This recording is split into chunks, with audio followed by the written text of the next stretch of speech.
Hey everyone, welcome back to At Home Fitness. I'm Ryan. Today we're going to talk about basic assessments you can do at home and kind of what they mean, and we'll talk a little bit about recommended exercise throughout the week.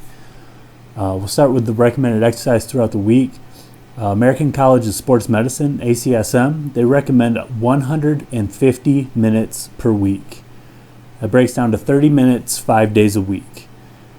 Now, the cool part about this is it doesn't mean 30 straight minutes. You have 10 minutes at lunch, go for a walk. When you get home, do 20 minutes of this workout plan. You've done your 30 minutes for the day.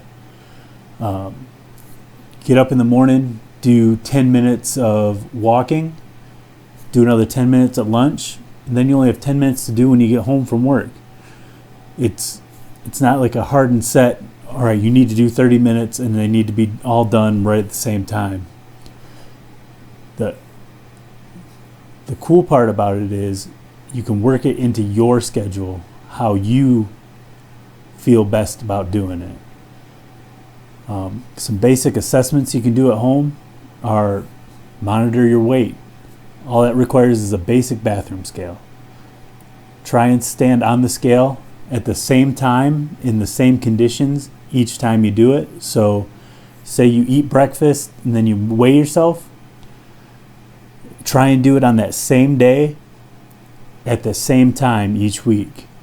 So say you do it Monday morning, you have breakfast, you step on the scale. Cool. Every Monday morning, eat breakfast, step on the scale. Then you've had a fairly accurate assessment of what your weight is.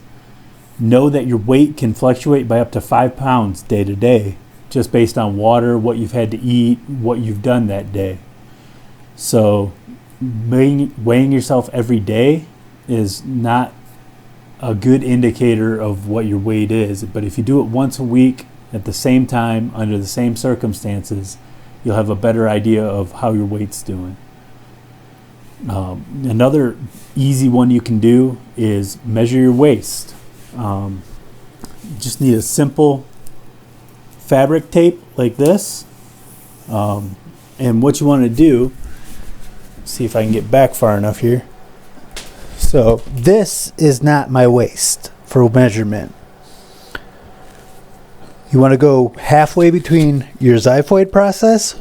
You got the V in your rib cage, and right here is your xiphoid process, halfway between that and your belly button. So what you do is you come around, and then you want to make sure it's halfway between those, and make sure it's straight all the way around. Don't suck your gut in, just nice and relaxed. Then where the two tapes meet, that's your measurement. This is a measurement I do every 4 weeks. You're not going to see probably a lot of week to week differences in between it. So do it once every 4 weeks, and once a month you get an idea if you're losing inches off your weight or if you're not seeing the progress that you want to see. Another one that you can do is body mass index, and this one is a little more complicated, but it'll give you a good assessment of where you're at. So what you want to do is take your weight in kilograms. So a simple way to find kilograms is to take your weight in pounds and divide by 2.2. And then you divide that by your height in meters squared. So there's simple conversion tools on Google or whatever search engine you use. Just type in your height, 6'3". It works out to 1.93 meters.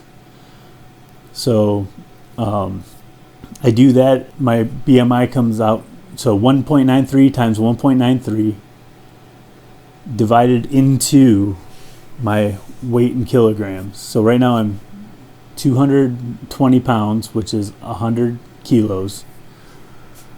So 100 divided by 1.93 times 1.93. That gives me a 27.4. So we go over to our chart over here, and you see that if you have a BMI of less than 18.5, you're considered underweight. If it's 18.6 to 24.9, you're in what they call the normal range. If it's 25 to 29.9, you're considered overweight. And if it's greater than 30, you're considered obese. And this is an iffy system because it doesn't take into account your body composition. It's just a height to weight ratio.